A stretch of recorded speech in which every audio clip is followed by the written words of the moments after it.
I don't have time for you, Steven. Steven, I don't care. Get me another margarita. Okay? I said that I was gonna play a show with Elton. Is it my fault that he's being all diva about it? Look, two divas in a room is a recipe for disaster. It's not my fault. I will now sing a song. No, you've made me want to sing a song. Also, you're fired. There's no mirror in this. You're double fired. La la la la la la la. Why are things the way they are? Is it my fault I'm gorgeous? No. Fearless, write it down, all of your weirdness. Scratch it off, wipe away tears. It's me, my friends, making an appearance. 1, 2, 3, 4, it's the fearless. We are now waiting for the glorious Austin P. Mckenzie. I realized the hair curlers was a mistake. I look like Jessica Lange, but with less money. I'm going to wait patiently with 2 glasses on. Oh.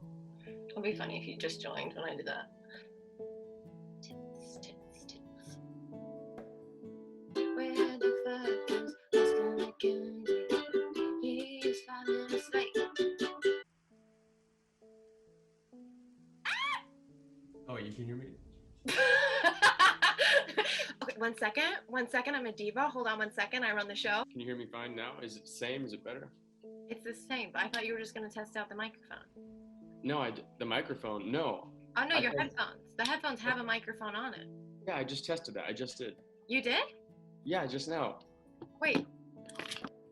Really? Okay, let me hear it. Okay, is this different? Is this better? Oh, wait, I think that's better. Oh, look at Okay, that. now I want to try mine. I was literally jamming to your music this morning.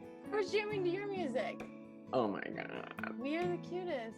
Look We're at the that. cutest. Something said, something that's okay. What? I don't know the words. I guess I thought maybe you were like Fleabag. I guess I never thought I was like No, you're Fleabag. I know I'm not your Fleabag. No. No, we're both Fleabag. I went to Brazil for New Year's, so that was like 4 months ago or something like that. And I went for I think 2 or 3 weeks. I went to Brazil. I'd never been there before. I never really had a desire to go, but I went and I stayed on this beach, and I feel like I really learned for the first time in my life what it meant to just like not do anything and be okay with that and just go with the flow of like literally each moment. I don't think I've ever done that. I come from a family, specifically my mother, who's like always doing things and like never stopping. And I saw that as like something to aspire to. Was she And doing that to cope with anything? cope I think cope is a big thing. I'm reading this book right now, and this woman is experiencing grief. Well, sort of. She says that the only thing she knows how to do is if she keeps moving forward, if she keeps doing something, then she can always have grief behind her. But if she stops doing something, grief will catch up with her. So I do think that my mother can relate slightly. I do think that there is like some form of coping, whether or not it's healthy. I do think there's coping involved, but also just like she had to raise 3 kids basically by herself in her like early 20s. So I think that she also just really got in a cycle of that. Well, Like for her that's whole learned life. behavior, though. So the fact that you think that transferred over to you.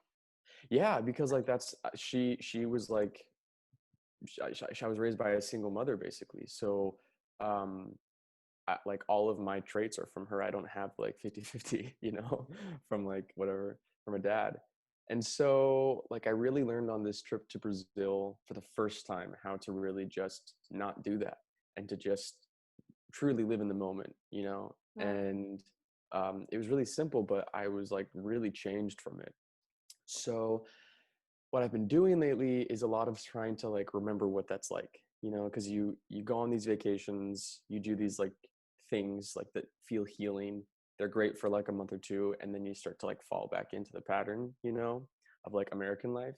So I've been spending the past few weeks trying to remember that feeling because I'm losing it and I don't want to lose it. So That's I've your been trying. happy place. What's my happy place? No, that's your happy place. Brazil. No, that moment. That moment, exactly. Yeah, no, definitely. I think I probably learned more from that trip than Quick anything question. else. Do I look like I got electrocuted? You No, look you look like your hair was wet when you went to bed. I put it in curlers because I've been doing this thing where I dress up as like influenced by my guest. So I I was going for like look, I'm not wearing any pants. I was going for like a sexy like housewife, you know, with a Are you saying that profile. you think I'm a sexy housewife? Because that's my I think dream that in life. depends on if you're going to be flattered or not. That's my dream in life is to be I want to be a handmaid. Do you watch The Handmaid's Tale? You want to be a handmaid? You want to be used for babies? I think women are so lucky they get to have kids. If I was a woman, I'd be like, get me pregnant all the time. Are you kidding? Obviously, I'm not really want to be a handmaid. Obviously, that's not a good thing. Well, the But male version of that would just be constantly coming. I would, yes, So it's not I that bad. see. That's the thing. I don't want to be the male version of a handmaid. I want to be a handmaid. I want to be constantly pregnant. Do you want to be a woman? No, I don't want to be a woman. I considered this when I considered this. I think it was like 2015. I was like, I really love the idea of if I was a woman, but I definitely don't want to be a woman. Yeah. So you're a man with feminine qualities. Yeah, yeah, that's for sure. Whatever that means. Yeah. Yeah. Well, that's why I like you. Oh, well, thanks. You know, I like you, right? Yeah. No, I don't. I love you. Oh, I do. I passionately love you. But okay. Now I'm just confused. why would you be confused about that? Because you just said three things. The first one is a joke, just about how you want to be a handmaid and constantly get pregnant. That's a joke too. And and then the second one is real. I do love you. How are you? I haven't seen you in Oh so my long. God. Why are you just gonna bypass the fact that I either say it back or not? Oh, I love you. Okay, thank you. Now we can do the podcast. Oh, we haven't even started? We haven't even started? No, we're just chatting. I told you there was catch up time. I need to see how you're doing. I knew. Do you Well, I think don't I'm that know. I don't know. unprofessional? That I'm. I, I don't know. I thought maybe you would just press record and then edit together whatever sounded cool. Well, I will be I doing. just gave you all my best stuff. That's your I just best gave you all stuff. my Well, best then stuff. we. That's all I Okay, have. if that's your best stuff, we should Yeah. end it now.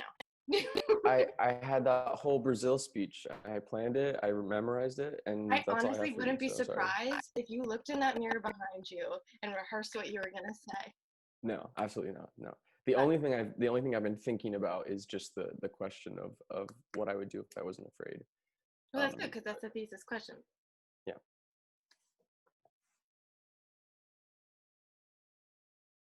What? I just wanted to see how long that silence could go. Oh, I hate that. Ah, dang it! I hate that. I hate when I break the silence. Dang it. Do you have trouble with Do you have trouble with silence? No, I don't. But I read this thing. I sound like I read a lot. I really don't. But I like read this thing or saw this YouTube video or something like that of like some character or something like that that was like, I like to make silent moments and to see how long the person I'm talking to like will feel uncomfortable. And I'm like, oh, I like that. I'm gonna do that. I'm gonna like not ever be bothered by the silent moments. And then I just got bothered, so I'm upset. I'm upset. Now you're recording. Yeah. Yeah. So far, so good. Have you heard of the poet Warson Shire? I think so, but I don't Yeah. know. I've never. She's right up your alley. She says this Mm. quote that just you made me think of it. She says, "My alone feels so good. I'll only have you if you're sweeter than my solitude." What do we think of that? Oh, that's good. I like that. Right? It That's stings good. you right in the nipple and also the Hmm. genitalia, you know? I feel like that's how we all. I feel like that's specifically how I need to be. That's what I'm working towards. To be more selective of your peers. No, no, just like remind myself, yeah, that like I'm the motherfucking prize. Like if you're gonna make me happier than I am by myself, then I'll be with you. You know I what I think mean? older people really figure that out. And that's why we like old people crap into boxes and send it to their loved ones. You know, that's why they just don't give a fuck, because they have no one Yeah. to please. And when you have no one to Mhm. please, you can finally be who you are. When you're finally who you are, you can be happy. Which is the whole point. Well, I think too, also, like, as you get older, I'm only 26, but I feel like I'm getting things at this age, and I'm like, whoa, I'm understanding things that, like, as a kid, you're like, ooh, old people are boring, or like, you know, adults suck. And I'm at this age where there's a few things I'm like, okay, I guess I get that. I'm starting to feel that. For example, like, just in general, like, realizing what actually matters, you know? And I think that old So people, what does? obviously, well, let me finish. I I appreciate feel you like putting me in my place. Thank you. I feel like old people get to, not all of them, probably not all of them, but get to a point where they just, like, don't care anymore. They realize, like, oh, a lot of this shit doesn't matter. Like, hence the being, like, you know, quote unquote boring, because it's like, oh, I don't need to impress anyone. Like, I'm just fine with myself. That's how I want to be. I feel like I'll probably be a grumpy old man, unfortunately, though. I think you're halfway there. Thank you. You. What really matters? Yeah. Nothing. Nothing really matters. Whoa. Nothing really matters. No, I think that nothing really matters. I think that I'm just reading this really good book, so I'm probably going to keep referencing it. But this book, it's like, it's great. It's called The Poisonwood Bible. It's about this white family that goes to Africa, goes to the Congo to be missionaries in, I think, the late 50s. I think is when it starts, maybe the early 60s. And so it's like a lot about religion. And there's this part where this man is saying, basically he's saying, like, if you try and seek God through scripture, it's just going to fuck you up. And so the best way to experience God's gospel is just by looking at looking outside at natural things, at trees. And I think that that's sort of a good example of sort of what I sort of feel like I believe right now. What really matters is just nothing. Nothing really matters. Well, I You don't know, know if that's true, because you just said that nature matters. it's not that it matters, but it's just nature isn't bad or good. You know, nature just is. And so, you know, I don't know, I guess somehow I equate those two things, you know, that, like, nothing is anything. Hmm. And so I And that think it's that the when human that applies the good versus evil mentality. yeah, I mean, I feel like obviously we don't live in a world where it's really possible where everyone's ever going to be, like, perfectly peaceful. So I think we have to operate in a sense of, like, good and evil. We have to be able to think those things so that we can fight the good fight, you know? Hmm. But I think that the truth of the matter is that really there is no good and evil, and that the ideal way for all of us to live is to just be, I don't know, peacefully nothing. Peacefully unpeaceful, Sure. or at least acceptance. But, like, I don't know anything. So, like, everything I'm saying, I don't know anything. So I'm not some, like, wise person who, like, is a leader to a bunch of people who come to me for, like, In this day and advice. age, everybody's a leader to some type of people. It's called your internet followers. It deleted your Instagram. I did. I was trying to look up, like, your Instagram to see if you had, I don't know, pictures of, I was like gonna look up this You were podcast trying to photo. creep on me, and you're trying to go about it in a casual way. Just admit it. Kitty, if I wanted to creep on you, I would just tell you. I would tell you I'm creeping on you. Really, would you though? Yes. Oh. Anyway, Yeah. I deleted my Instagram because I didn't feel like there was a want, and I didn't feel like there was a need. I think that's fine. Do you feel like there's a want or a need with your Instagram? Um, I have no fucking idea. I think that like, I don't know the kind of people that really follow me. It's not like, I know it's not it's not like a huge active group of people that follow me.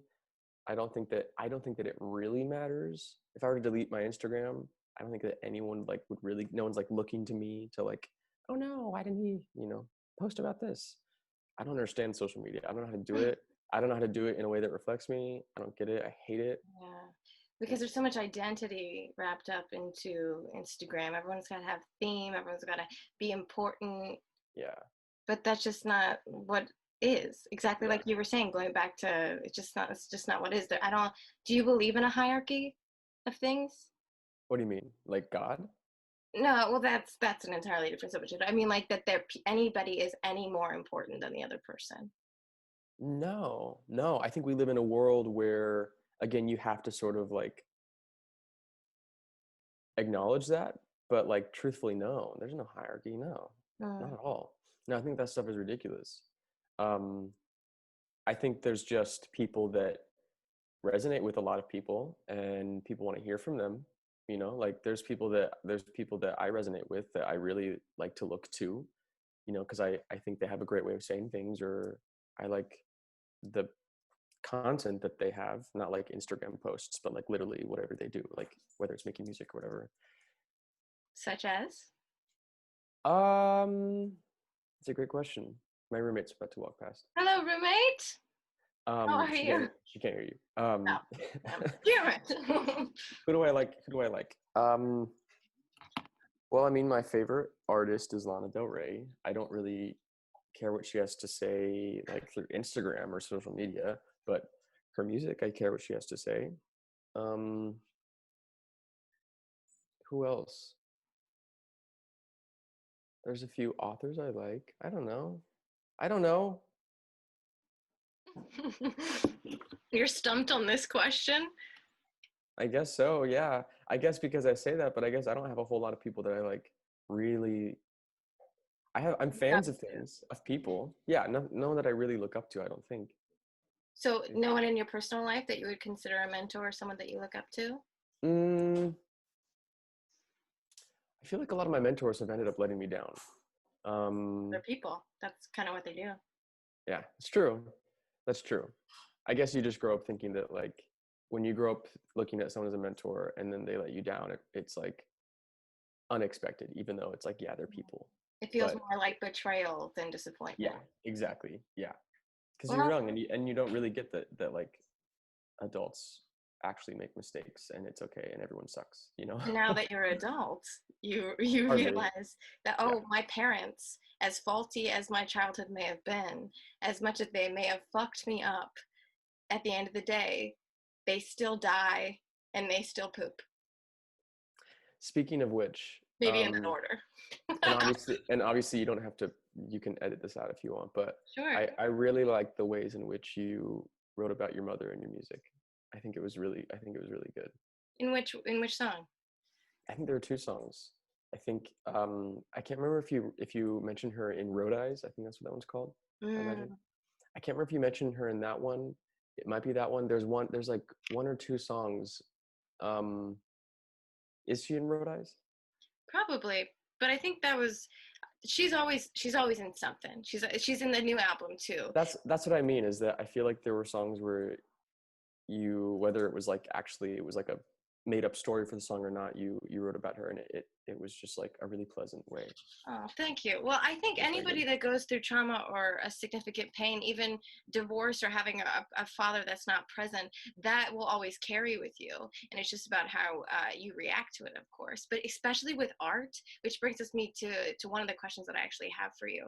Since you sing a lot about self-destruction, like and and which was a negative coping mechanism, but at the time served you, right? We have to be at least grateful for that, and you're Hmm. alive now, which I'm also Hmm. grateful for. When did you know music was a positive way to deal with things? I don't really equate my music as like, I think there's definitely a sense of like, wow, this is very healing to be writing about this or whatever. But I don't necessarily equate music or the music process with like, oh, this is a coping mechanism that's like going to serve me positively, for two reasons. One, I think that like I think I love music because I love the art of writing music. So I don't think that art necessarily is always healing. In this case, I don't think it's like, it's neither good nor bad for me. I think it's just neutral. It's like I just love creating, so I'm gonna put this moment of self-destruction into this song, and it's not gonna like, I'm not gonna come out of the song being like, wow, I feel so much better, or like, oh, I don't do these self-destructive things anymore. I think they're very unrelated. I think also this, and the second reason is because writing the music is very creative. Maybe thinking of the ideas when you're in the studio to produce the music can be creative. But for me, I feel like the process of producing music is so technical, so much patience. Like it takes a long time.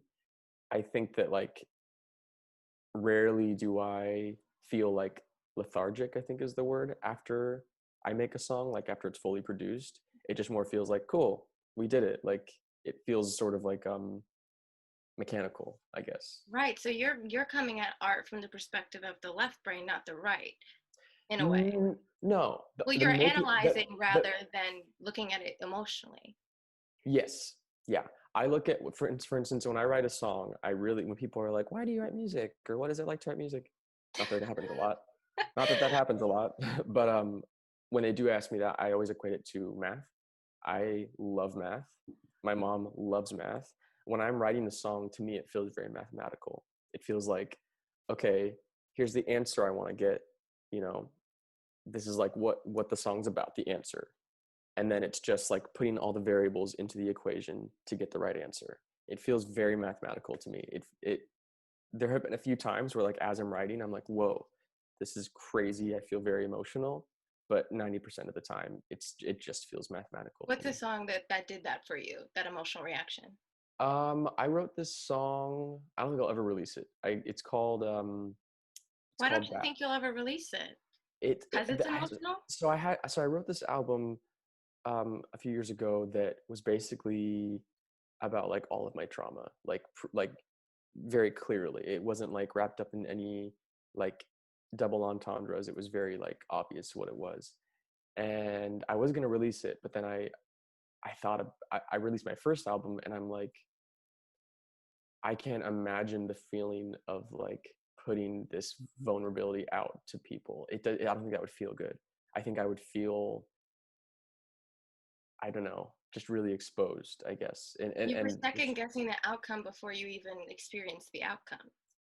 yes, because I guess I want to protect myself. You know, I don't know. One, I don't know if it would be received in the way that I'm trying to put it out, which usually I don't care about. But it's like, it is so personal to me. I want to make sure that it's clear, you know, and that people care about it. If I'm going to put something out so personal, people better care. And I don't think anyone would necessarily care, nor would it, again, feel, I would feel too vulnerable. Anyway, I wrote this song on this album called Bastard, and it's about my dad. And it was like very, it's like everything I struggle with, in the reason why, in one song. And I thought it was a really good song, but I wrote it, and it was one of those songs where like the melody and the lyrics and the piano happened at the same exact time, which I love when that happens. That coupled with the content of the song, it was just like, whoa, this is like extreme. This is a very heavy feeling. That one was rough. Um, So the kind of the wall that you put up between that song and all the other songs that you've released, is that wall in your personal life too? very much so. Yeah, very much so. You know, as much as I get older and maybe I feel like I'm getting better or not, or worse or whatever, I do feel like whenever I'm triggered to think about this trauma, like it very much reminds me like, oh, wow, this is still there. You know, after all the work I've done on myself, this is still there. It's very palpable. When it comes up, there's like no controlling it, and it's just like a reminder of, this is going to be a lifelong struggle. Which I remember thinking earlier in this, you said something about, we were talking about you and writing about your mom, and I was going to say that like with these things, I don't know if you agree with me, but you never get over it. You will never ever ever get over the kind of trauma that I have, and obviously probably that you have. Um, my sister's going through a similar trauma right now, and I tell her that sometimes. I tell her like, I probably shouldn't tell her this, but I tell her, you know, you're never going to get over it. You know, it's going to be a lifelong struggle of feeling your worth. And so yeah, when it comes up, it's very palpable, and the wall is definitely there. it's definitely there. It's like, nope, I'm not going that far. Like, I don't want to touch that trauma. I'm not going that far when I am with people, talking to people. I absolutely resonate. And then with that, it's like, I actually don't think your approach to telling your sister you're never going to get over it is a bad one. I think it's a realistic one. It's kind of like that quote from Buddha, who's like, pain is inevitable, suffering is optional. You know, you can't, yeah, it's the same thing with anxiety, which is the whole podcast. It's about like, you're never going to not have anxiety, but how you deal with it determines how fulfilling your life can be. Yeah. And the same thing goes with how vulnerable you can be with music, and if you want to, or with your relationships at all. Yeah. So let me ask you, what's your relationship to anxiety? My relationship to anxiety. I think that, I mean, it's, you know, to answer like very clearly at first, it's definitely there. I definitely have lots of anxiety. That's definitely a thing I struggle with. I don't know. I guess I haven't had enough conversations with people who also experience anxiety to really figure out if my anxiety is similar to other people's. Because when I think of like anxiety as, you know, when someone says I have anxiety, I think of, I don't know, I think of it as like I don't know if this makes sense, like a simple anxiety of like, you get anxious about small things that end up blowing up in your mind. And then, you know, that kind of a thing. I feel like I feel like a very deep emotional anxiety. So I don't know if that's like normal, if everyone feels that, but I feel like I feel very much anxiety in my relationship, like my romantic relationship. Day to day, sometimes I have random anxiety about things that are annoying, or maybe it's not about anything, but more times than not, my anxiety is like a deep emotional anxiety. Does that make sense? Yes, absolutely. Because, well, obviously with your past and your relationships and how they've not always been lovely, right? Yes. Of course, that's going to translate into the relationships you have now. Yeah. Where, how does it manifest for you in the relationship that you have now? I just have a horrible, like, my anxiety is definitely connected to my self-worth, which I imagine is probably most people who have anxiety. I don't know, but it's very much self-worth. So I get very triggered very easily in my romantic relationship, in my romantic life, of like very, very like intense spiral of worthlessness over the smallest things. Um, and that's sort of how it manifests. And my partner is very, I don't know how to say this, he's very like normal minded. He's very like simple, and he'll admit that as well. Pragmatic. Yeah. And so like he doesn't feel, never fully understand the things I go through, because he does have a very like simple outlook. And if that makes sense, I'm trying to say that delicately because I don't want to sound like, oh, he has it easy. But so like a lot of times when I get these triggers, I have to be by myself to figure out a way to deal with it, because it's just very separate. It's very separate. He's never going to fully understand what I go through, and that's okay. And I just need to like cope with that however I can by myself. And you believe that, like, in the pursuit of normalizing yourself, you turn within and you isolate. Do you do the same thing with music? What do you mean? Like When you with write music, what do you mean? music, is it something that you have to do alone, or can you collaborate? I have to do it alone. I admire anyone that can collaborate, because I don't think I'll ever fully be able to do that, because it's, I don't know how to write other than from an incredibly internal place, you know? Yeah, absolutely. So it's very much that way. I guess in general, and you know this about me, I'm just a very like isolated person. I think that lots of my experience, so maybe that doesn't mean I'm an introvert. I don't know. I don't know, but the isolation is a choice. It's a choice. Yeah, I think it's a choice. The older I get, the more I realize I need people, and the more that I open myself up to people. That for sure has happened. But I think at my core, I'm just a very isolated person. You know, Well, no that's matter really how. interesting. It's really interesting that you isolate both in your relationship to music and your relationships in general. Mm-hmm. Do you Yeah. do you feel you're growing out of it? I wouldn't say growing out. I think that because Kevin, my partner, is so drastically different from me. He's not like some bubbly, like positive person. That's not what I mean when I say different. He's just so like, he's so like level-headed. He's so normal. um, uh, and again, he'll admit that too. So this isn't me like shitting on him, but he's so different that so much of what I've learned in my adult life is from being someone who's such the antithesis of me. So I have learned to not be as isolated and to like the beauty and the reward of opening yourself up to life and to people. But like I said, I'll never fully be like Kevin. I will always be a very like lonely person. I know that.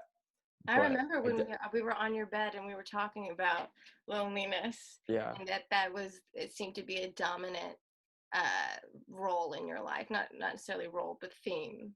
yeah, and I don't really know why that is. I It guess I makes could sense. When you were it young, makes sense, yeah. your father and possibly even your mother contributed to you feeling lonely. You perceived loneliness, so therefore you believed that it was the case. I thought I was abandoned because my mother was killed in an accident.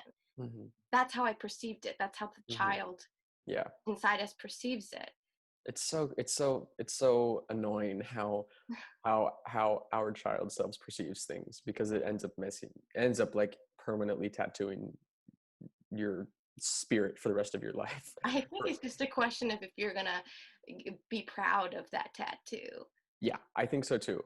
And that's something I've definitely learned, is like really, because I feel like I've always been very self-aware, but in my adult life, really sitting down and figuring out, why do I have these negative patterns, where did I get them from, and like really analyzing my childhood, which I think everyone should do. And then just being like, again, like it's probably not really going to change or ever leave, and like that's okay. And like, yeah, I feel like I am proud of my trauma. Well, clearly not, because you haven't released Bastard. I haven't released Bastard. You know what? Gotcha. But I feel like you might agree. I feel like even though I haven't released the one song that's like very much exactly about my trauma in my life, I think that it's manifested in all of my songs. I think it's in there somewhere. And whether or not it's like a way that people are going to understand it lyrically, or maybe it's like just for me, you know, that I know what this one line means, I think it's everywhere. You know, I love writers that do that. My favorite type of writers are the ones that are always using double entendres and always using like euphemisms to mean something else. You know, so that's always going to be my writing. So that's why you like Lana Del Rey. Yeah. She's like, my pussy tastes like Pepsi Cola. Well, that's something that's actually, I think that's pretty simple. Also, if her pussy tastes like Pepsi Cola, sign me up. You know what I mean? Like honestly, I'll be down there all day. That sounds great. I've never genuinely done a spit take, and it's all over my computer. You're welcome. Do you feel not impressed, but flattered that you're funny? I know I'm funny. Oh, you know you're funny. Oh yeah, I know. It's so interesting that in one hand that you have lack of self-worth, and then there's also like this ego that's like, I know I'm the shit, I've got blonde hair, it's grown out a bit, I look grungy. Kurt Cobain who? No, I definitely, I just know I'm funny. I just know that I know that I have the possibility to be funny around certain people. Kevin completely appreciates my humor. A lot of people don't understand my dry humor, and if you're talking to a British woman, dry humor is special. Well then, yeah, with the Brits, I'm very successful. Oh yeah, well, so we need to move you out to London, stat. I went to London, I loved it. The problem with dry humor is if you don't express it on your face that you're joking, people think you're a bitch. And in combination with, I'm sure you have this too, but RBF, resting bitch face. So in combination with not being a dick, but sounding like one and looking like one is a combination of disaster. But here's the thing. I think that I am joking, I'm using dry humor. And if someone doesn't get it, if they're like, oh, he's just being an asshole, I'm like, it's okay they didn't get the joke, but you're also right. Like, I am a dick, so that's okay. Like, I am a little bitch, so it's okay. Like, I don't. If anyone's ever like, you're mean, I'm like, yeah, I am. It's What? okay. I am. I was watching this documentary this morning called Dicks. Do you have to be one to be a leader? And in the end, they said you just need to be be like a dick, like be an asshole. You just end up having to be the best kind of leader is someone who's like, I believe it's Young, the psychologist, who has like all these 4 factors of personality, agreeable versus disagreeable. He says that you should be. This documentary came to the conclusion that you have to be a disagreeable giver. So someone who comes across as kind of, as you say, mean or a dick, but at the end of the day, all they want to do is help Yeah. people. So And I don't know. I think what that's coming down to is that you are a born leader. That's very flattering, and I could maybe like sit here and think and be like, okay, maybe that is true, but I don't think that when it comes to positions that I want to be a leader in, I know how to translate that. I don't know. I don't know how to be disagreeable. I'm not very good at that. I know how to be like a giver. I know like that part of it, but when it comes to like specific leadership positions that I want to be a leader in, I don't know how to be disagreeable because I am so like I fall into the pattern of like appeasing very much. Oh, so you're not disagreeable. Uh, You're agreeable. in like social situations, yes. But when it comes to like, for instance, I guess specifically, I mean like in the studio making music, I'm not very good at being disagreeable because I don't want That to must lose be the really things I have. hard for you to get the final product that you want if you're not Yeah, putting your foot down. I yeah, have the it's same really issues hard. too. Yeah, it is really hard. I'm very much the type of person that doesn't want to lose what he has. And I hate that, but I've just very much accepted that that's very much me. I don't want to lose Ooh, the things I have. Yeah. literally everything. You don't want to lose the things that you have. That literally translates into every facet of your life. But Yeah. the thing is, you're never going to know if you're going to lose it unless you appreciate it first. True. So Yeah, and I maybe do your appreciate it. your what is it called, antidote, your antidote to your problem is appreciation. And that's why, coming full circle, your Brazil moment where you were literally sitting in a like an ember of gratitude and appreciation for the present moment is so important Mhm. to you, Mhm. because that's Mhm. that's who you really are. Mhm. Yeah. I think that's a great full circle way to put it. I think that's very true. Oh baby, we're professional. Okay. So I was actually going to start this podcast by reading the introduction, but fuck it, let's do it at the end because I want everybody to know how much I like them. Okay. Okay. So are you ready? Yeah. Are you ready to be Wait, is this like my intro? Like you're this is like your doing a bio introduction? on me? Ew. Okay, good. Come on. Say, okay, not only is appreciation in your future, but also just you did this on your bed too. You did this when we were in bed together. um, and you because you were having a hard time accepting that these people were here for you, not getting paid, doing this art. You remember that? I don't remember that conversation. I just remember doing that project and that was wild. Did Anyway. you enjoy yourself doing No. that? I think that was the weirdest thing. That was the Kitty, we did the weirdest shit. That was weird. That Yeah. was weird. And I was very much along the ride. I'm like, I don't know what's going on. I don't think this is like really good. I don't know why I'm being trusted so much. It was really weird. I'm not saying that for you to be like, no, it was great, Austin. Oh no, it No, was awful. it No, I'm just was, kidding. no, I think it was so weird. And that's all I remember from that. Anyway, sorry, that was a tangent. Keep going. That was not a tangent. You talked for like 20 seconds. You can take up space and say things that aren't always beautiful. So I'm gonna read the intro. Nope, don't say anything. I'm gonna read the intro. You're a Mr. Poet, and you like to live like poetry. Okay. Oh, speaking of which, that was the line in your song, right? About me? Oh, actually, you're gonna love this probably. Are you So blushing? the line is, I'm singing about Chicago. I'm in love with this girl and her poems. But if you really want to know, it's a double entendre because um, I at that age was very obsessed with Marilyn Monroe as well, and Marilyn Monroe was a poet. So I'm speaking about you and Marilyn, which I figured you would love. Well, also we just literally in this introduction, we had a weird thing where it was like we were so convinced we were these enigmatic, broken people. Let's confuse each other on Sunday. Let's just just destroy each other, even though you weren't even I don't think in that position of destruction yet. That came after we met. Not entirely yet. Not entirely yet. Yeah. I hadn't figured out the power of self-destruction yet.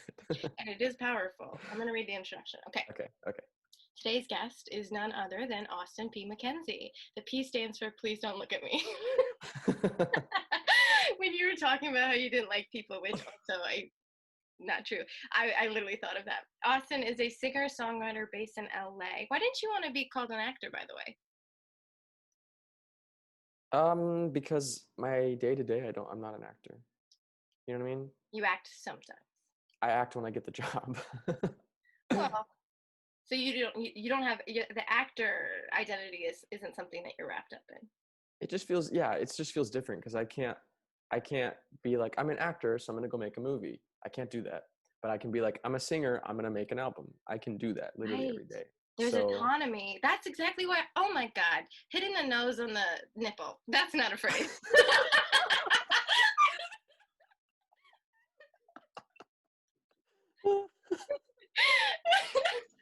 But I'm gonna use that now. Okay, I'm sure it's all gonna use that. Go for it. No, but that's exactly why I started making music again, because you have control. When you're an actor, you don't get to realize what comes. Like, you have no say in the final product. So you may have enjoyed yourself on set, but then it comes out like this entirely something different. But with music, I think as an artist, we have a lot of fascination with control because we ourselves don't feel like we have a lot of them as an artist.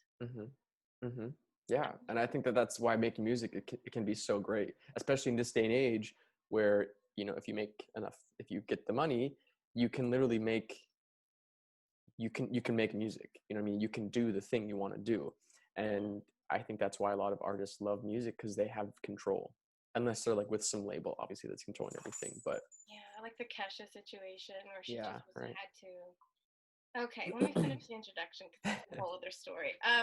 Where was I? Austin is a singer-songwriter based in LA, and we go way back, which I realize is a thing people only say when they have some weird-ass history. Do you want to talk about our weird-ass history? You sort of hit the nose the on the nail nipple. on the nipple. The nose. You said the nose on the nipple. When you said we just like we were playing a fun little game with each other. We went to college together. I was working on some whack ass project.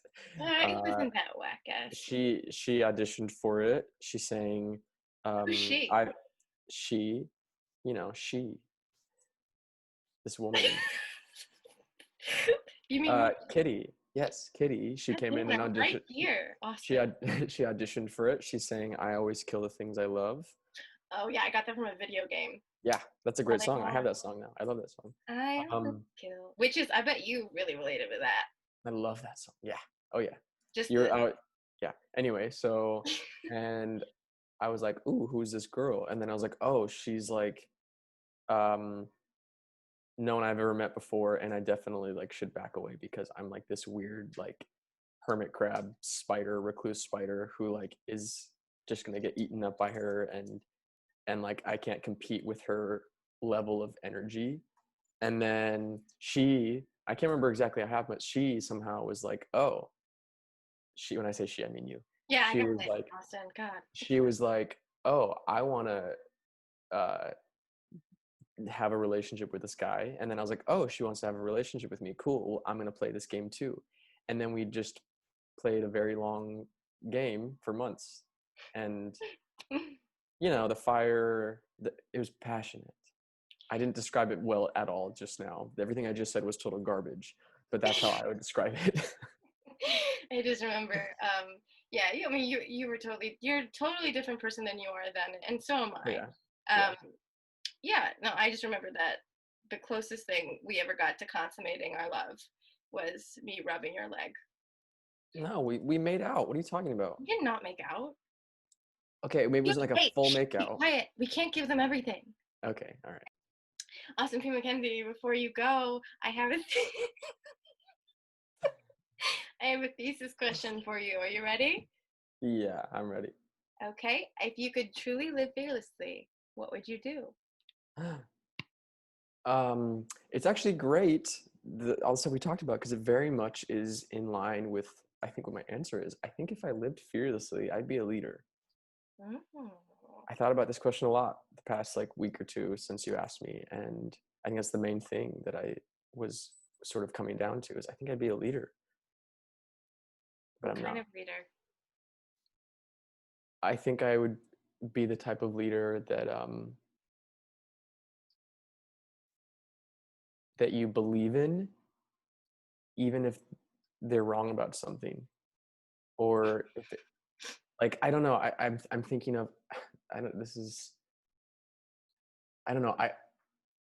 I'm not like a huge Lady Gaga fan. I definitely appreciate her as an artist, but I don't know. A lot of times I think about, man, if I really was fearless, I would probably be as listenable, like not music wise, like when she's leading, when she's saying something, you really listen because you're like, wow, she really believes in what she's saying. So I definitely believe in it too. I would definitely be that kind of a leader, I think. Yeah, I actually can see that. Yeah. I mean, I bet everybody's been hanging on your words since you started talking. So Obviously. The listeners of this podcast are going to go crazy. They're going to be like, wow, this guy's so smart. Yeah, and like when they see the video, they'll be like, and he's a sexual butter too.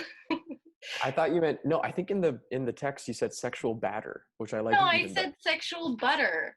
No, I'm pretty sure you said Your batter. voice is like sexual butter. That's what I said. Well, hold on. Where is it? Let me text it. Oh, you did say butter. Okay, in my mind, I saw batter. I like batter a lot better. Wait, I'm sorry. Can you say that last thing? You were right. You were right. Can you say it in an accent? I don't know. Can't do accents? I really cannot. Worst fucking actor ever. Yeah, I know. You're telling me. No, you're a lovely actor. Okay, thank you, Awesome Mckenzie. Yeah, I'm pausing it.